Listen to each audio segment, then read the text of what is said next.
to TBYTTV, in which we get weight loss motivation from biblical scriptures.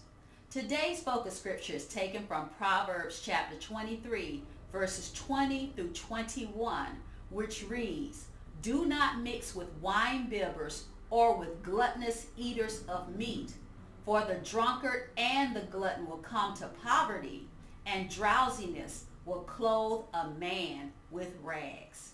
I'm speaking on the subject of gluttony, which is the habit of over-consuming food to the point of excess, in which the person gets into a stupor almost as if they are drunk off of food. In fact, on my research with gluttony, I found that the root word of gluttony means to gulp. And that speaks to a person who has a habit of just having that getting mindset, where it's like get while the getting is good. So they overpile their plates with food and they feel compelled to eat all of it. And one of the things that drives gluttony is the fear of loss, the fear that if I don't get it now, then I'll never get it again. And it's that fear that drives gluttony for a large part. So it's a very serious habit. Someone once said that gluttony is the most accepted sin in the church, and I am inclined to agree with that, because people in churches, we often don't feel comfortable in speaking about this subject, which is why sometimes I feel uncomfortable about speaking with it. But I am concerned about the health of my Christian brothers and sisters, so I believe this issue should be brought out into the open. Now, this scripture talks about an alcoholic and a glutton, and talks about what happens to them in the end. So it talks about the drunkard and the glutton coming to poverty. And really what that means is these people, they misuse their resources that God has given them.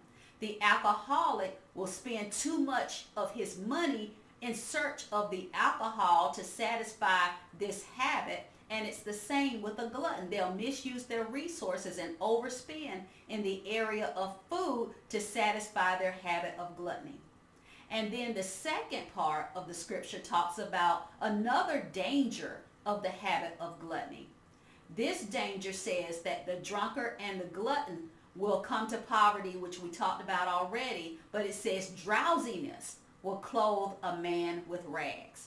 Now, the scripture clearly tells us that we ought to be sober, we ought to be vigilant, because our enemy goes about like a roaring lion, seeking whom he may devour.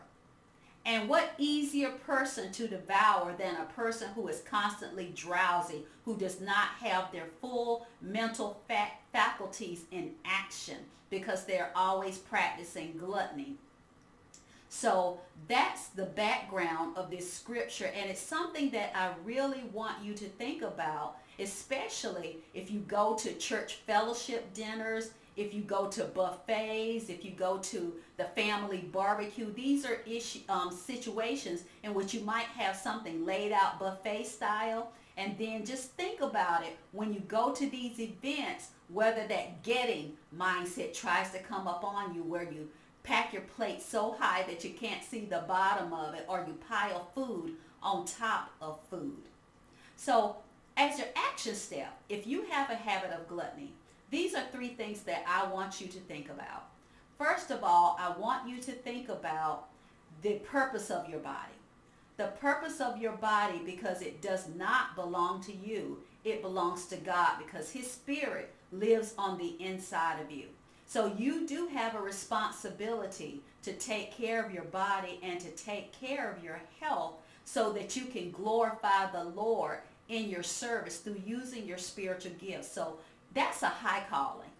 And you need all of your mental faculties in play in order to fulfill your purpose. So think about the purpose of your body. The second thing that I want you to do is think about your mind and taking back your mind. Because a lot of modern processed foods contain chemicals that interfere with our brain chemistry. And one of the illustrations that I used recently in a Take Back Your Temple article is about an anesthesiologist who gives a person a drug in preparation for surgery. Now, if that person goes to sleep and then wakes up from their surgery, would that person then condemn themselves because they actually went to sleep? No, of course they would not, because their body, their mind was just simply reacting to the drug that was given to it. And for some of us, some foods react in our bodies like drugs. And one of the big clues that a food is reacting in your body like a drug is just think about the prospect of removing that from your eating intake. Does fear of withdrawal symptoms come upon you? If that's the case, then that food is a drug in your life, and you should consider removing it or replacing it with something that is more beneficial to you. And then finally, what I want you to think about is if you have a habit of gluttony, is to think about if there are emotions that you are trying to escape, either pain from your past or you want to escape pain in your present through your present circumstances. And in those cases, think about the fact that God never created food to be a replacement for him. So you want to take that pain, that discomfort, that distress to God rather than burying it under food, and allow him to help you to manage that, to deal with that, to comfort you in those situations. So I hope that you will consider these things. If you have a habit of gluttony, it is a very serious issue. But I do also want you to remember that there is hope in overcoming it, because greater is he that is within you than he that is in the world. God bless you.